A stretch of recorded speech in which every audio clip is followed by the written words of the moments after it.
do a little bit of practicing with schedules and graphing today. So if you don't already have both of the worksheets that are on the back table, go ahead and grab those.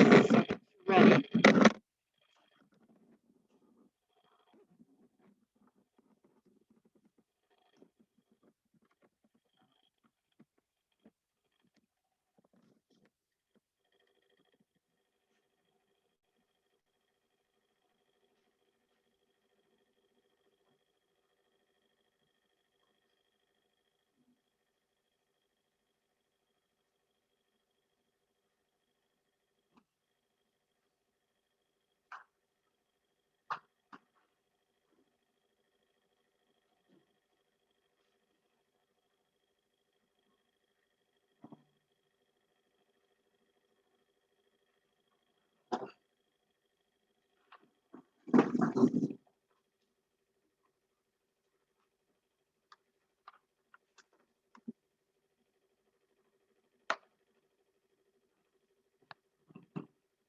I see that it's 8 o'clock, so your Chapter 3 quiz should now be open in Canvas. Go ahead and start that.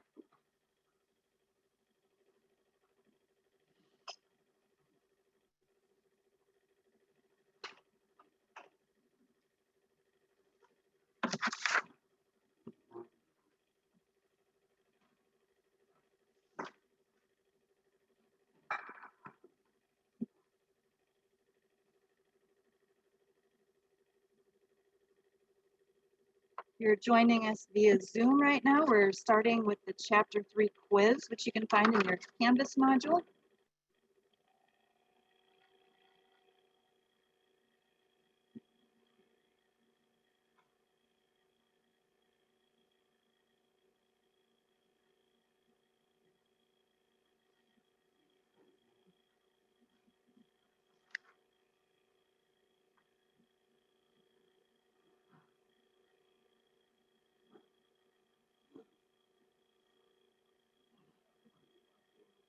Is that showing up yet?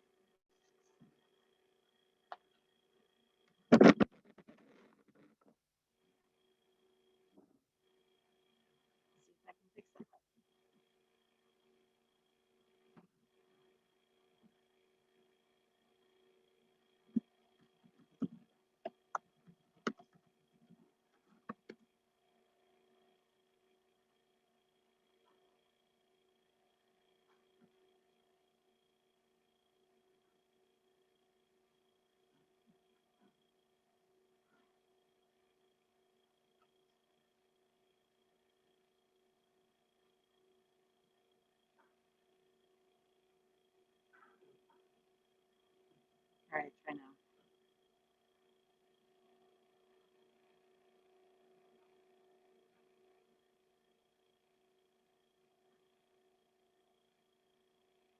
Better?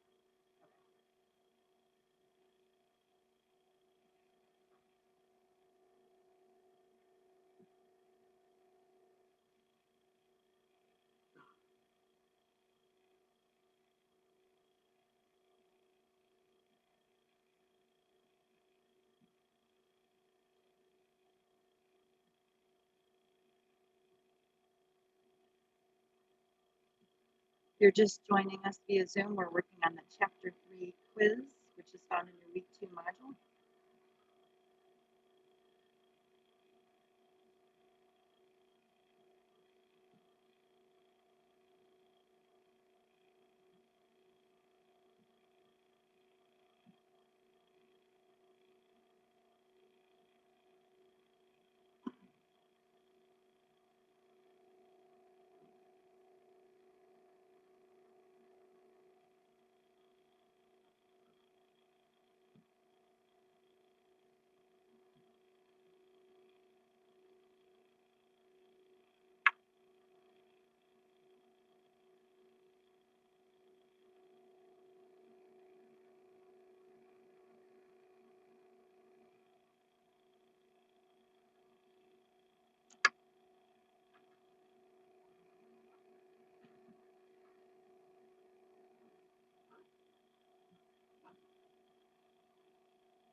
like everybody's just about done. If you're still finishing up, go ahead and finish up.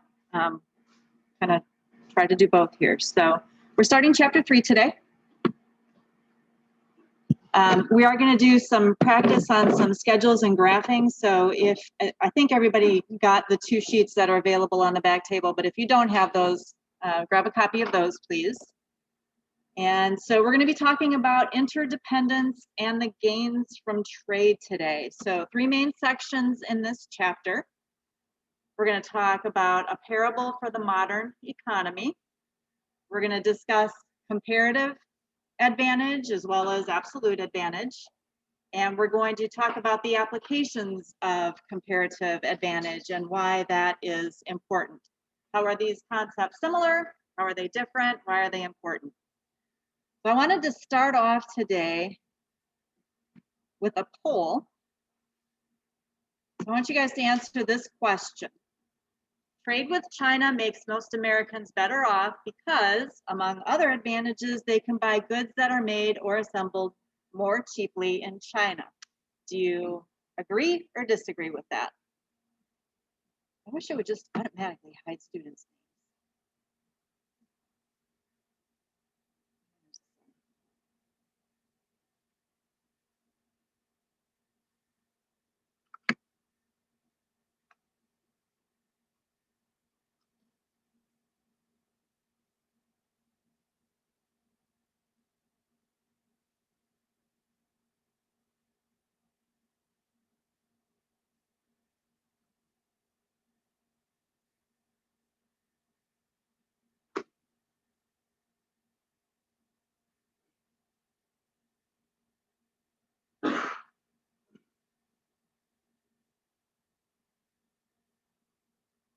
Everybody have a chance to answer? So it looks like right now we're sitting at 81.9% agree. We've got some no answers and 4.3% disagree. So why did you answer the way you did? Who wants to share their thoughts on this?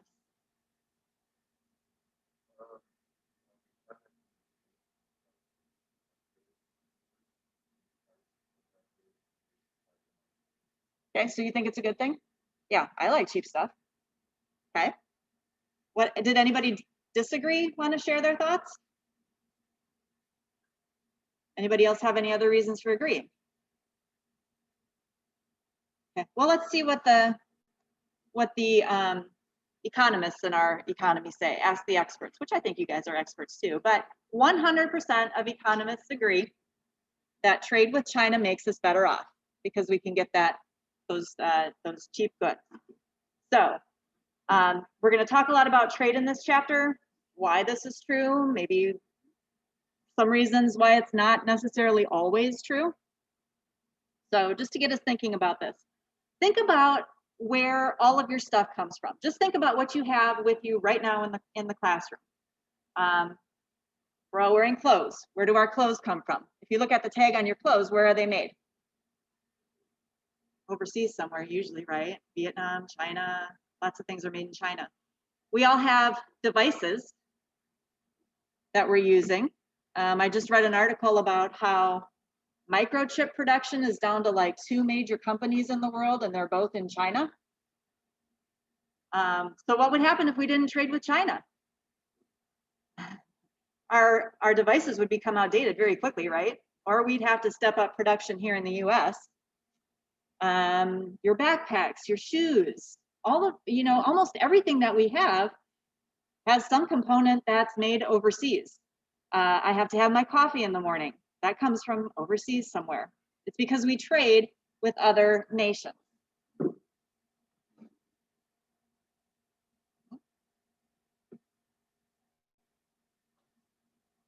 When we trade with those other nations, that causes us to rely on people that we've never even met, right? But that gives us access to a bigger array of goods and services than we would have that if we didn't trade. So one of our principles from chapter 1 is that trade can make everyone better off. So if we trade predominantly with China, does that make China better off? It must in some way, right? Because otherwise they wouldn't trade with us. right? Would you enter into a deal with somebody if you weren't benefiting from it? Now we're going to show how that happens, why those where those gains come from. So this is the example that we're going to use today as we go through our concepts. We're going to assume, and remember, in economics, we're simplifying everything, right? So that we can kind of have an easier way to look at things. So there's only going to be 2 countries involved, and that's the US and China.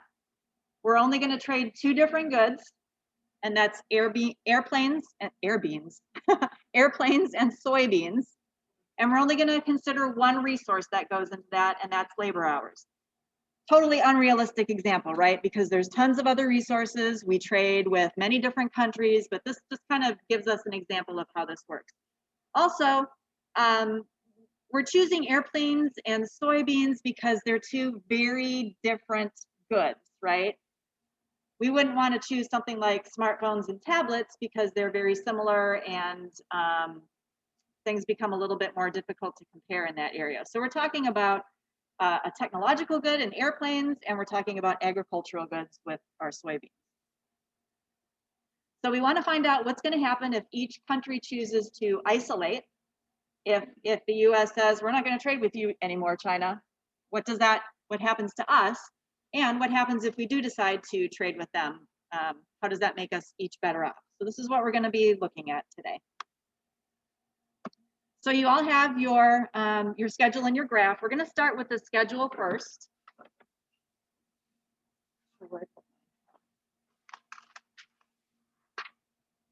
And you'll see that there's 2, and for you on Zoom, I'm sorry I didn't get this uploaded for you, so maybe you can kind of write it down on a piece of paper or something.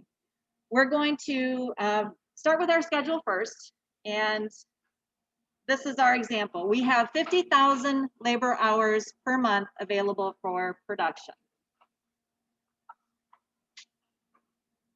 We have 2 goods that we're producing, the airplanes and the soybeans. 1 airplane requires 500 labor hours. 1 ton of soybeans requires 10 labor hours. So on your schedule, that looks like this, I want you on line A to assume that we're going to use all of our production hours on airplanes. So we're going to have 50,000 hours in airplanes and 0 hours in soybeans. Yes. Oh, sure. I think there's some extra ones here. Anybody else need a writing utensil? Yeah, okay.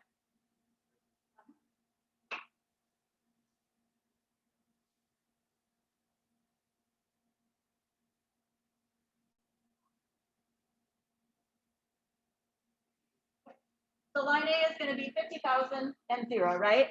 For line B, what if we use 40,000 hours for airplanes? How many does that leave for soybeans?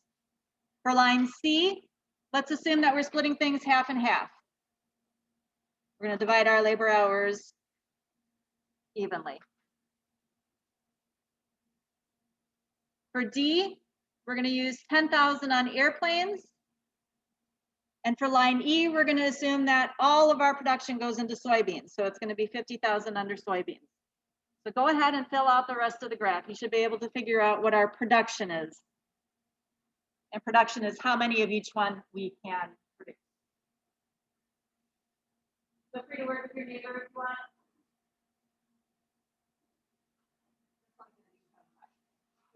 Yes, we're going to, for line C, we're going to split it half and half. And then,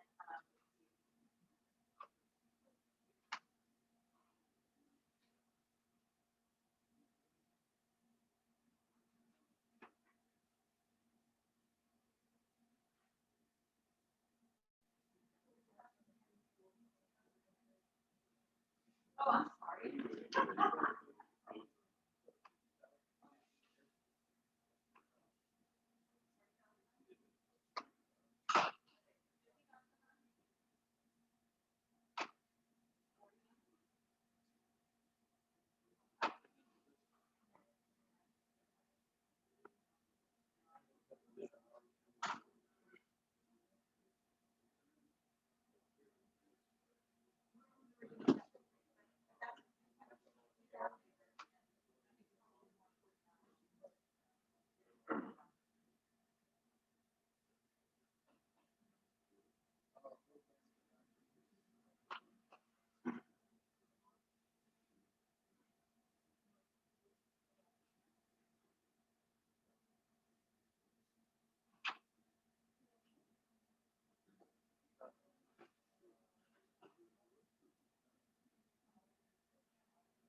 We're doing both sides. We're figuring out, so first of all, we divided up our labor. And we've got different combinations of labor that we can work on. And now we're trying to figure out if we divide our labor up in each of those scenarios, how much of each good can we produce?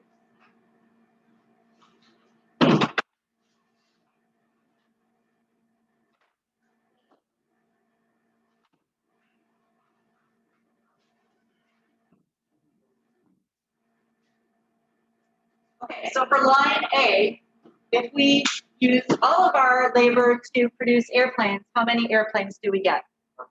How many soybeans? Very good. Line B, how many airplanes do we get? How many soybeans? Very good. C? 50. Okay, so we're splitting up our resources half and half. We got 25,000 for each one. We can get 50 airplanes and 2,500 soybeans, right? Line D, how many airplanes? How many soybeans? 20 and 4,000, yep. And line E, how many airplanes? How many soybeans? Okay, very good. So does everybody have the right answers filled in now? Okay, because now we're going to move on to filling out the graph.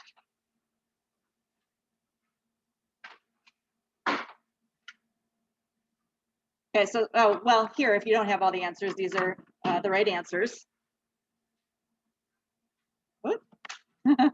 Almost showed you the answers for the graph. All right, so now go ahead and plot each of those points, A, B, C, D, and E, on your graph.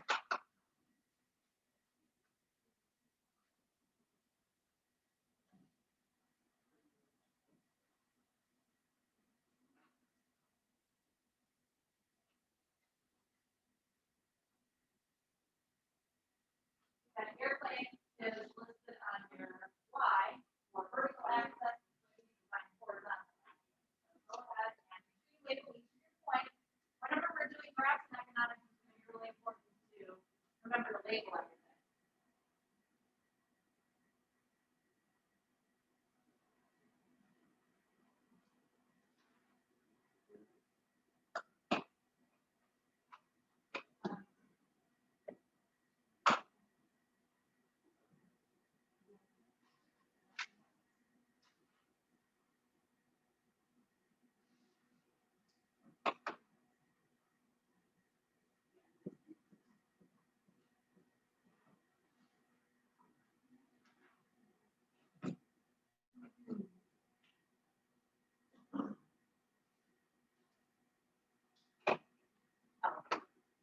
All right.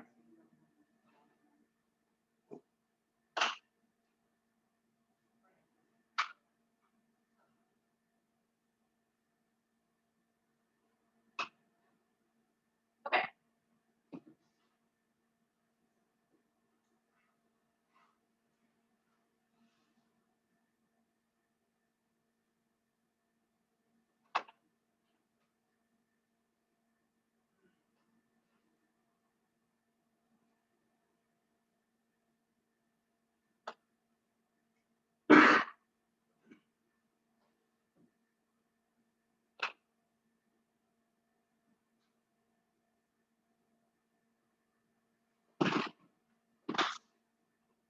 All right, so when you get your graph put together, it should look something like this, okay?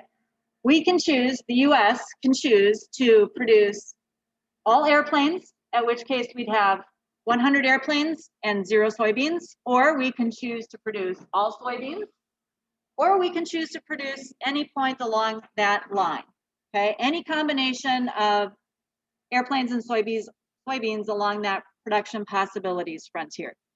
Can we produce in here? Yes, but it would be inefficient, right? We wouldn't be using all of our resources. Can we produce out here? No, that's impossible right now. Right now, it's impossible. Maybe we can figure something out that would make it more possible. All right. So we can choose any point along that line that we decide benefits us, right? And in chapter 4, we're going to talk a lot about supply and demand and the choices that consumers make in the marketplace and how that drives where that point of production is going to be. But for right now, we're just like choosing a random point on that graph. And so we're going to decide that we're going to use half of our labor to produce airplanes and half of it to produce soybeans. We're just going to divide it in half. So at this point, we can see we're at point C1 on the graph. We're going to make 50 airplanes and 2,500 tons of soybeans. That's the most that we can do. And of course, if that's what we're producing and we're not trading with anybody else, that's the most that we can consume as well. We can't consume more than we can produce. So now we're going to look at our trading partner, and we're going to use this information. This is what Japan can produce.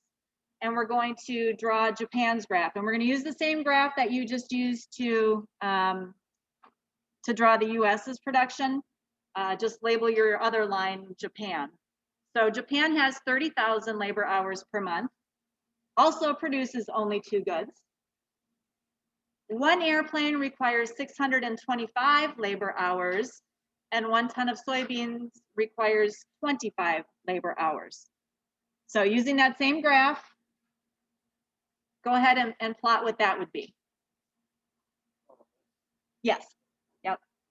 If it helps to write out your schedule as well, you can use the schedule and you know, just write it in smaller letters or whatever, just so that you know what the other production is.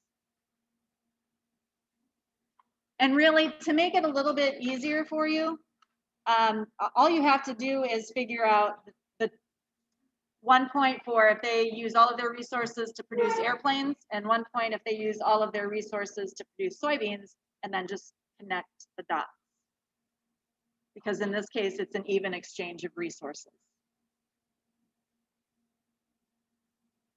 And as a hint, you will have to make up a dot on your graph. It doesn't have that number on the graph already.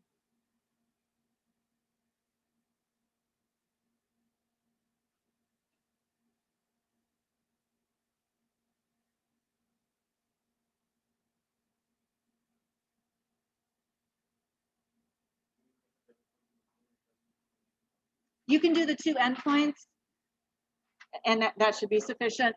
We are also going to look at what happens if Japan also decides to split its resources evenly. So if you want to go ahead and plot that point, you can do that as well.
All of its labor hours to produce airplanes. How many airplanes does it produce? 48. If it uses all of its labor to produce soybeans, how many can it produce? Okay.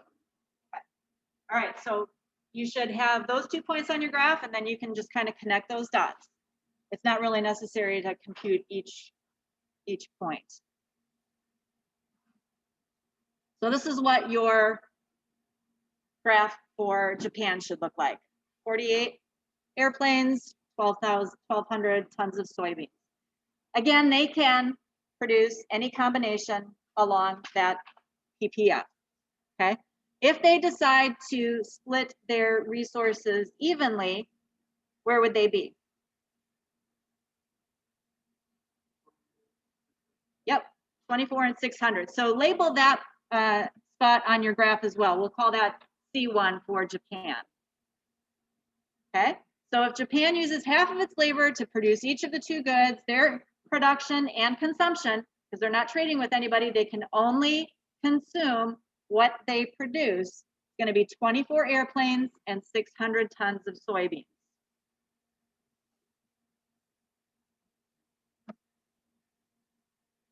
Okay, so we've established what each country can produce. We've established that they can only consume what they've produced. And so without trade, this is what they get. You've already determined what they get. Now we're going to see what happens if they decide to trade between those two products, okay? So what happens to our production and consumption if we start to trade?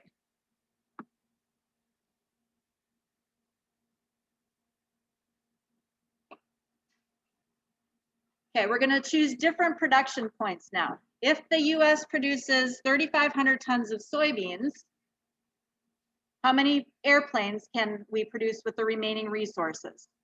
Draw this point on your graph. So find out where that 3,500 is with soybeans, and then move up along your graph to find out what that point is on your production possibilities frontier.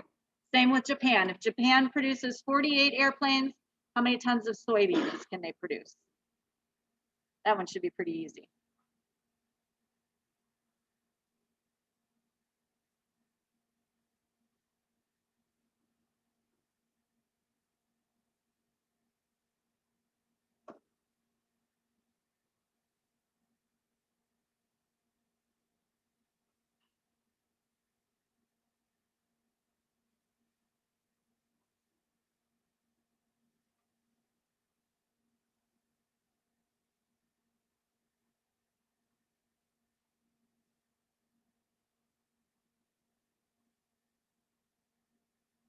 What'd you get? If the US has 3,500 tons of soybeans, how many airplanes? And let's see if you're right. Okay, 30 airplanes, 3,500 tons of soybeans. So now we're deciding that we're going to produce here. Okay, what about Japan? If they decide to produce 48 airplanes, how many soybeans do they produce? 0, right? They're putting all of their resources into producing airplanes. Okay, so now if Japan decides to do that without trade, now they have no soybeans, right? They only have airplanes that they can consume. But we're going to decide that we're going to do some trading, right? So here's Japan's graph. They're going to produce 0 soybeans and all airplanes. And actually, we're going to take a, actually, no, we're not. We're going to save that for later. Okay, so now we're going to talk about imports and exports. So, and this should be a quick review for you. So imports are things that we buy from other countries and bring in. Exports are things that we produce here in the US and send away somewhere else.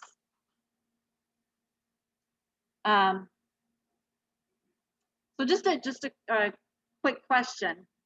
If somebody from Germany or somewhere overseas decides to come and visit Las Vegas and they spend money for tickets on a show, would that be considered an import or an export?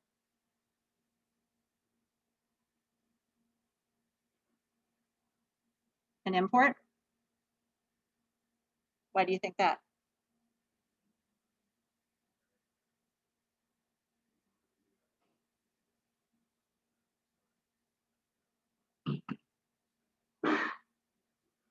Okay.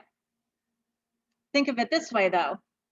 That ticket to the Las Vegas show is something that we produced, right?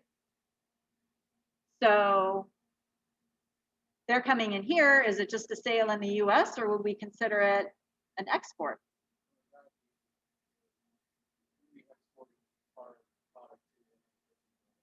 Yep, it actually it seems a little bit weird because they're coming here to consume the product, right? But they're spending their money in another country, so it's actually considered an export. So technically, by that definition, we don't have to ship our things overseas in order for it to be an export, right? We just have to sell it to somebody overseas. That was kind of a trick question. And that kind of thing won't be on a test or anything. But anyway, imports, exports, we know about those.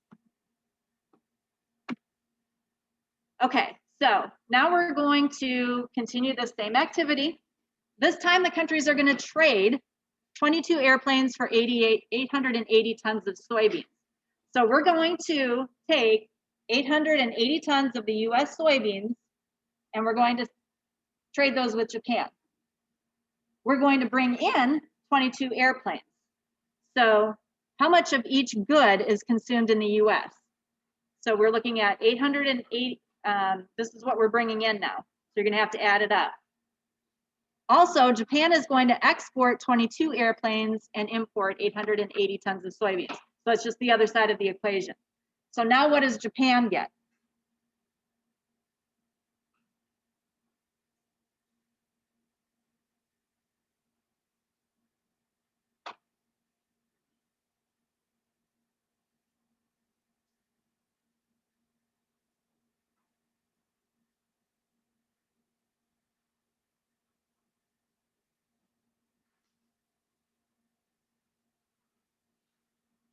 So if you plotted the point where we were, let's see, where was it back here?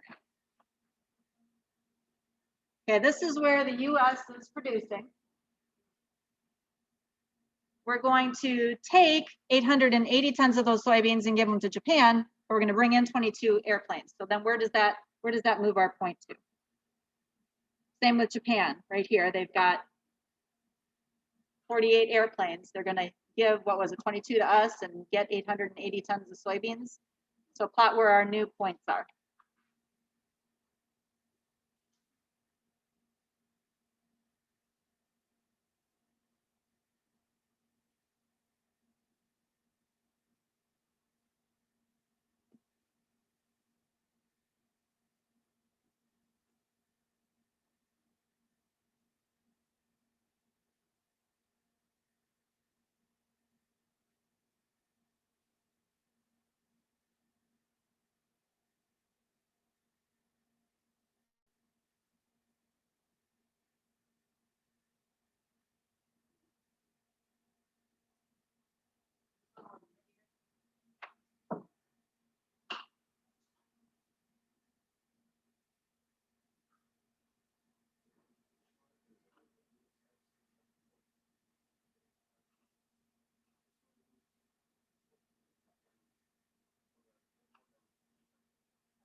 We decided that we were going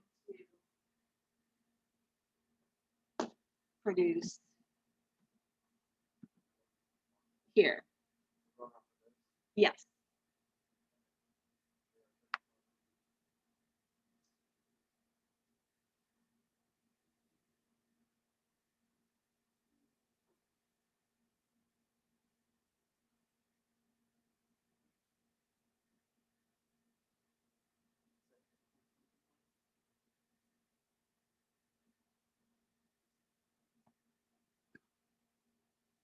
Yep.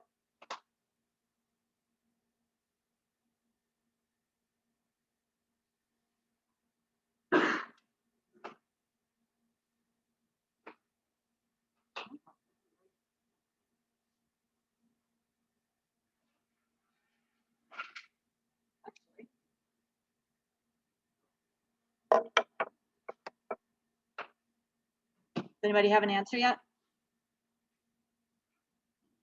Do you? Would you feel comfortable showing us how you calculated it on the whiteboard? I don't want to put you on the spot. It's fine to say no if you don't want to. Okay. Anybody else want to take a crack at it? Yeah. Or how did you figure it? Okay. We have a brave soul coming up to show us how he calculated it. Yeah, there's actually markers in the tray.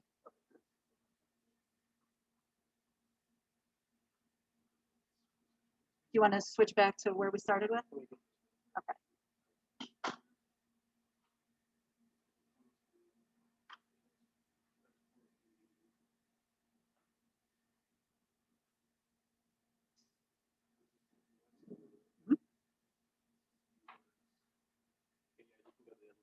Okay, so you want me to go back to this one right here?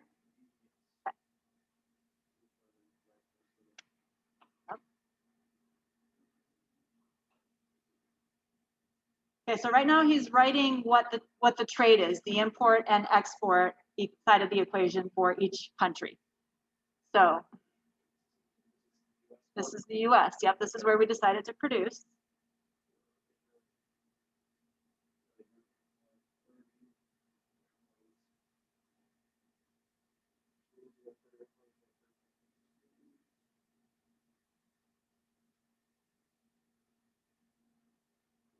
And Japan, 48 airplanes, and 0 soybeans.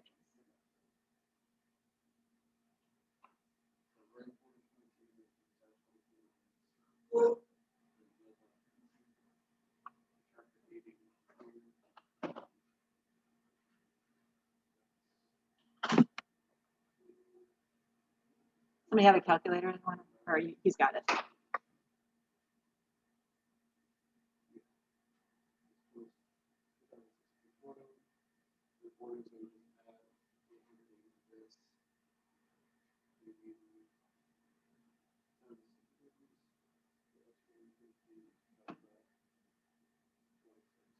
Okay, so he's taking what each country started with for their production, and he's adding the import and subtracting the export.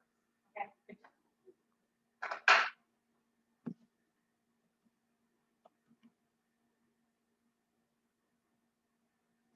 All right, so looks like he's right on the US consumption.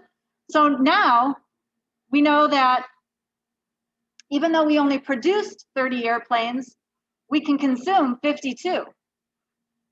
And we produced 3,500 tons of soy, but we exported 880. So we have 2,620 tons left. So plot this point on your graph, and it shouldn't be hard because there it is right there.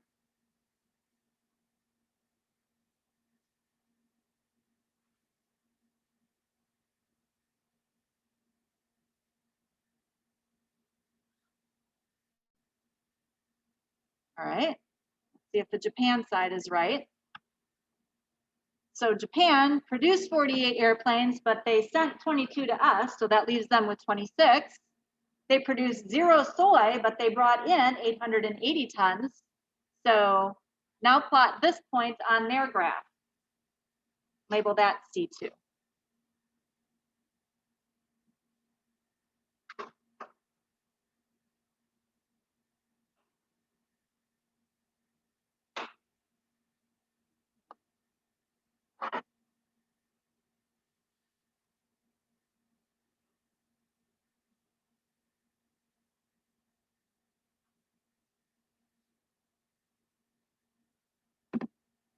All right, so this table here is basically what we put on the whiteboard here,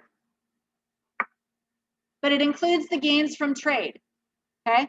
Because we can produce 50 airplanes, we could, right? Without trading, if we put all of our resources into just producing airplanes, we could do 50 airplanes. But if we trade with Japan, we get 52 airplanes. So we actually gained 2 airplanes, right? Same with our soybeans. We actually, both sides gain in both areas when we trade. So it's kind of like magic, right? We took our points on the graph,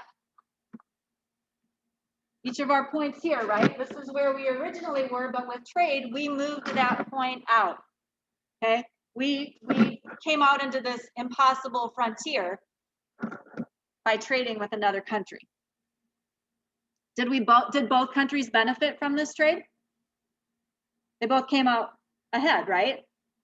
That's what we want, okay? So now we're going to talk about why this happens. So in our example, which country had the absolute advantage in each of the products? The absolute advantage is the ability to produce that using less resources than another country.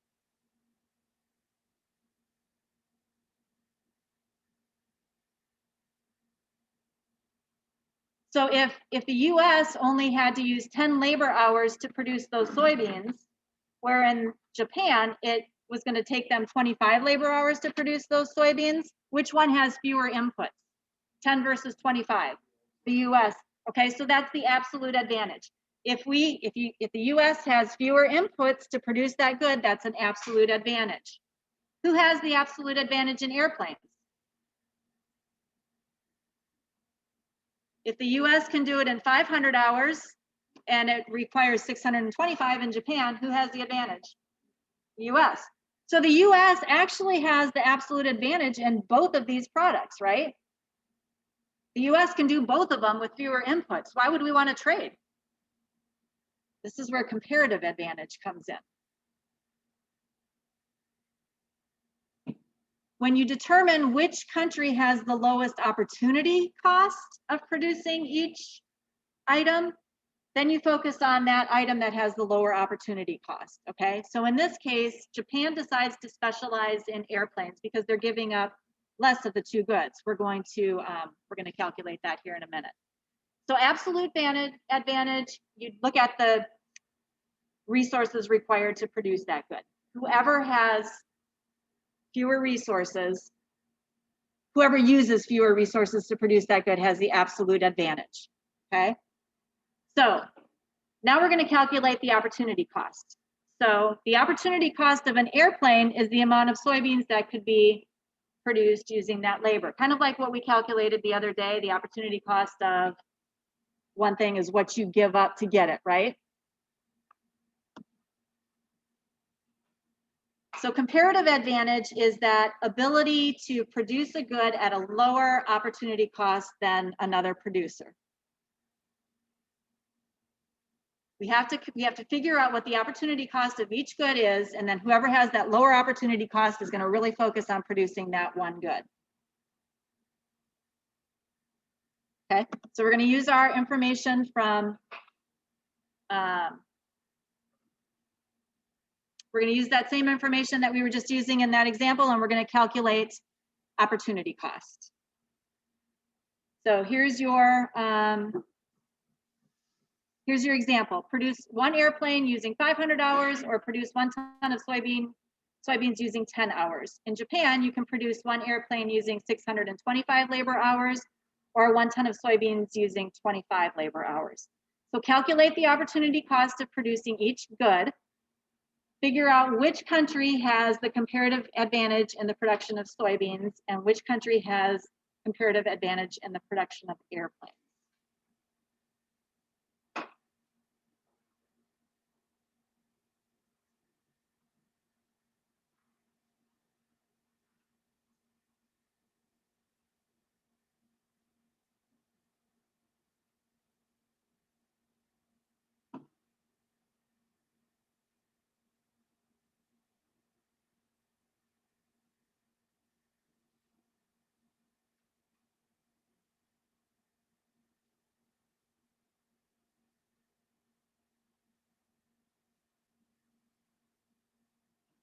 Sometimes calculating that opportunity cost is a little bit tricky. Do you guys remember the formula that I showed you the other day?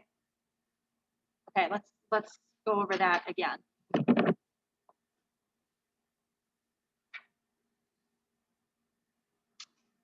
So we decided that the US can produce, it was 100 airplanes,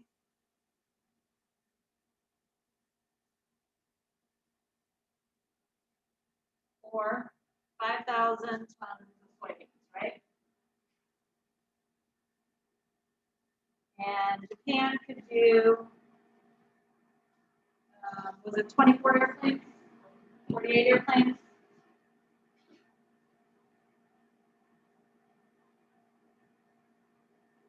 And how many tons of soybeans?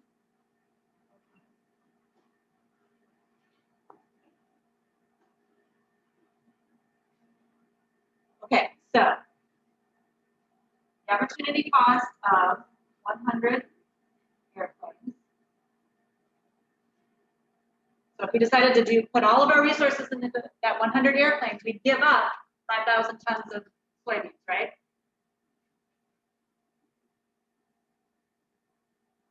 Okay, so then you divide each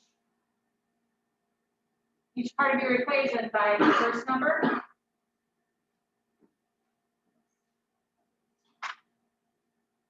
Okay, so the opportunity cost 100 divided by 100 is 1. The opportunity cost of one airplane is what? 50 tons of soybeans. Okay, so you can set that equation up the other way too, right? You could set it up the opportunity cost. Well, you'll almost have to because you have to calculate what the opportunity cost of the other side of production is, right? So the opportunity cost of 5,000 tons of soybeans is 100 airplanes. So then you divide each side by 5,000 in order to get the opportunity cost for one. So you'll have to do this equation 4 times, right? Because you're going to have to calculate the opportunity cost of airplanes for the U.S. and the opportunity cost of airplanes for Japan, and then you have to calculate the opportunity cost of soybeans for the U.S. and the opportunity cost of soybeans.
Right, exactly.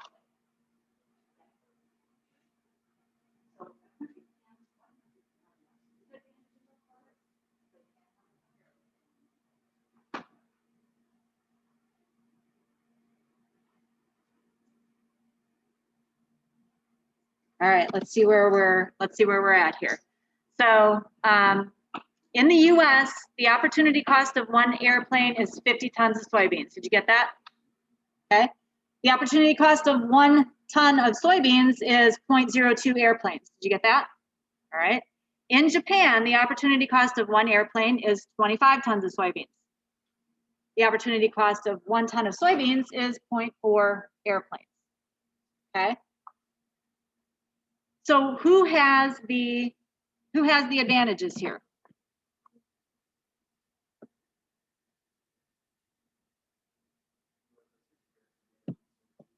Okay. All right. Okay, so comparative advantage in airplanes is Japan because they only have to give up 25 tons of soybeans where the US would have to give up 50. US has the comparative advantage in soybeans because we have the lower opportunity costs there. So that's how you determine who trades what. DeMarco, you had a good observation. You want to tell the class what we just discussed?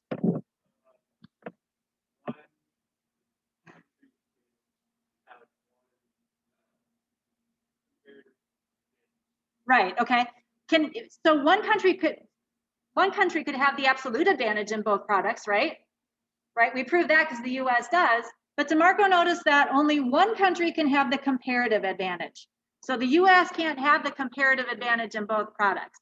So once you determine who has that lower comparative advantage in each product, then you know where to focus your production, because then you can trade with the other country and you both come out better off. Okay, so we've just proved all of this. When we take advantage of that, when we take advantage of the comparative advantage, that's saying advantage too much. But when we identify that comparative advantage and then focus our production on that, our total production ends up being higher, because then we can trade and get more of those resources. So our economic pie is bigger. We're actually increasing efficiency by doing that. All right, quick quiz. We're almost done here.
Okay, while we're finishing up this quiz, I want to let you know that I have one final point that I want to make about this chapter, and then that'll be it for this chapter.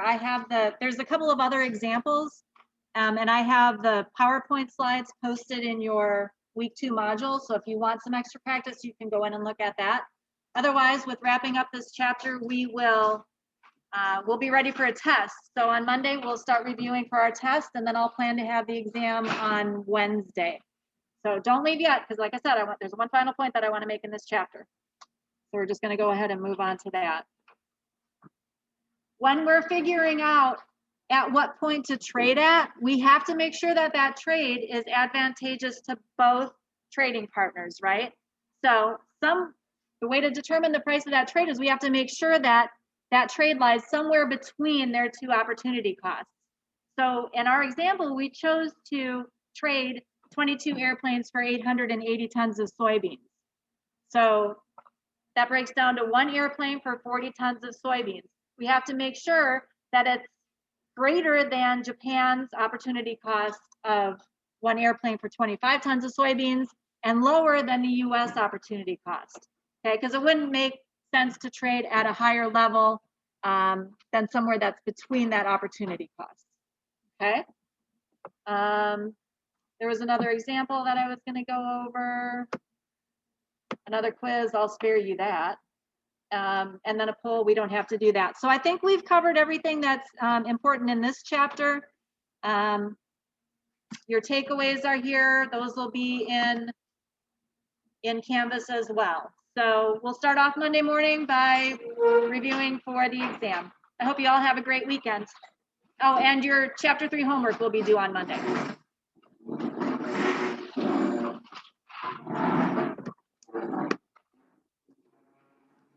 Thank you.